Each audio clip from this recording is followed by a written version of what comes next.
कुठलाही चित्रपट माझ्याकडे आला, गाणं आलं किंवा कुठलाही प्रोजेक्ट आलं तर ते प्रोजेक्ट मला निवडतं. आता माझं हक्काचं गाणं आलं आहे. सो आता मी माझ्या बहिणीला सांगेन की तू माझ्याबरोबर लिंक कर. सगळ्यांना समान कामं मिळाली पाहिजेत. जितक्या ऑपॉर्च्युनिटीज पुरुषांना मिळतात तितक्याच स्त्रियांनाही मिळाल्या पाहिजेत. तिचा प्लॅन रेडी आहे. हे गाणं पाहिल्यानंतर तिला माझी मंगळागौर करायचीच आहे.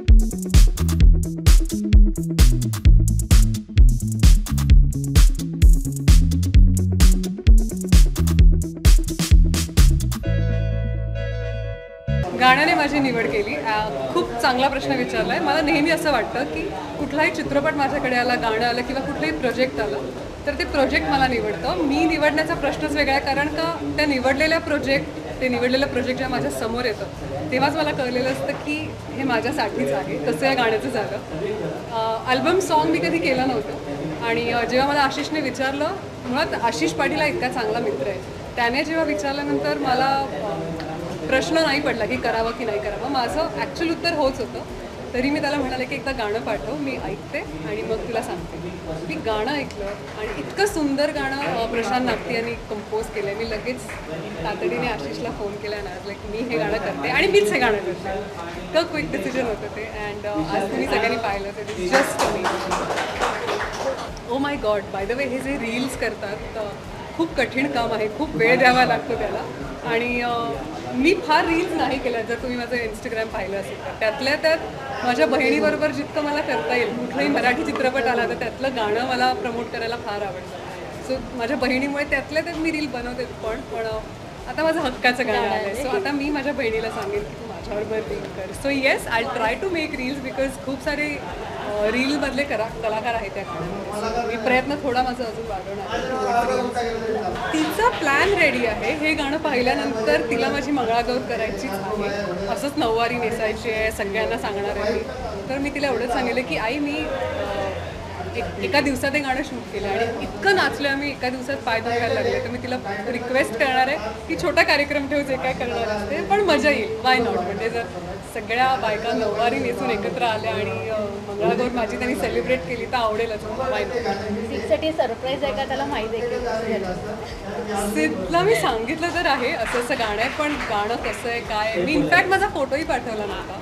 त्याने मला सांगितलं होतं की पाठव फोटो. मी म्हटलं नाही, याचं सरप्राईज पाहिजे. सो आय थिंक जेव्हा टीजर आउट झाला तेव्हा त्याने ते पाहिलं आणि आता इज वेटिंग की आम्ही कधी रिलीज करतो. काय होती रिॲक्ट तेव्हा? कसं वाटलं त्याला? त्याला मी महाराष्ट्रीयन वेशभूषेत जास्त आवडते. So he was very excited and he was like का नाही सांगितलं मला तुम्ही नऊवारी नेसली आहे त्याची. सो हां, त्याला महाराष्ट्रीयन पेहरावातली खूप जास्त. मी डान्सला खूप मिस केलं, कारण लग्न झाल्यानंतर मी ऑस्ट्रेलियाला गेले होते काही महिने आणि परत आल्यानंतर सिनेमाचं शूट तर सुरू झालेलं, बट डान्स असं झालं. अचानक हे गाणं आलं, अचानक मला आशिषने विचारलं असं असं आहे, like yes I am doing it. त्यामुळे मी खूप नाचून घेतलं आहे.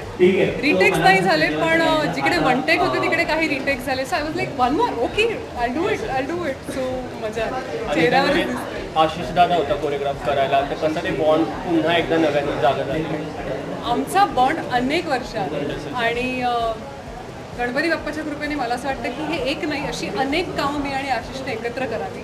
नुकतंच त्याने आधी चंद्रमुखी या फिल्ममध्ये त्याने कोरिओग्राफी केली होती. आता जी वेबसिरीज होती हिरामणी त्यात सुद्धा त्याने कोरिओग्राफी केली होती. So I seen him is growing so fast आणि त्याच्यासोबत असंच काहीतरी मला करायची इच्छा आहे. लेट्स सी, दोघांच्याही नशिबात असं तेव्हा भेटू. मलाच नाही मिळाली गाण्याची लिंक, पण मी इंडस्ट्री आधी ऑफकोर्स मी सिद्धेशला शेअर करेन ही लिंक. आणि इंडस्ट्रीमध्ये सगळे वैभव, भूषण, एव्हरीबडी हुज माय फ्रेंड, त्या सगळ्यांना मी शेअर करेन. मॅड टीम आहे.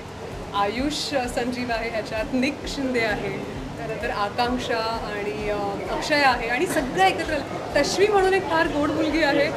मला शूटच्या दिवशी ती भेटली होती आणि सेटवर मी तिला पाहिलं, ज्या पद्धतीने ती प्रॅक्टिस करून ती मी तिच्या प्रेमात पडले. सो इवन गाण्यात पण बघा, मी तिला लिटरली उचललं आहे, मी तिला किस केलं आहे, मी जवळपास प्रेमात आहे तिच्या. फारच गोड आहे. त्यामुळे एका मॅड टीमचा पार्ट होणं, I feel it's very lucky. मजा आली मला काम करताना. खूपच आशावादी आहे. मग ते कुठलंही क्षेत्र असो, मग ते चित्रपटसृष्टी असो किंवा मेडिकल असो किंवा बिझनेस कुठलंही असो.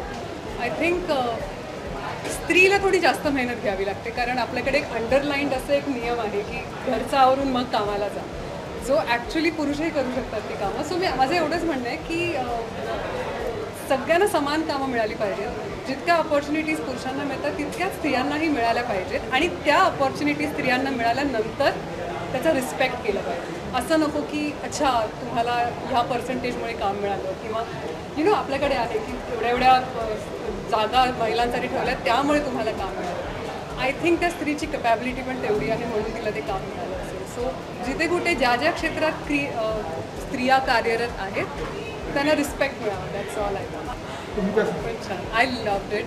आणि माझं भयंकर म्युझिकवर प्रेम आहे. मग ते गाणं कुठलंही असो, सिनेमातलं असो किंवा एखाद्या सिरियलचं असो किंवा अल्बमचं असो, म्युझिकवर माझं प्रचंड प्रेम असल्यामुळे ज्या क्षणाला मला गाणं आवडलं त्या क्षणाला ते माझं गाणं असतं. सो आता ग बया सिनेमा आणि आता नाच ग बया, I think there is some connection between बया वर्ड आणि ज्या पद्धतीने या सगळ्यांनी PR केला होता की कोण आहे ही बया, नक्की कोण आहे ही बया. सो मीच एक्सायटेड होते मी लिहू का मी आहे. इट इज सो क्यूट आणि मला खूप छान वाटलं हा अख्खा प्रवास करताना.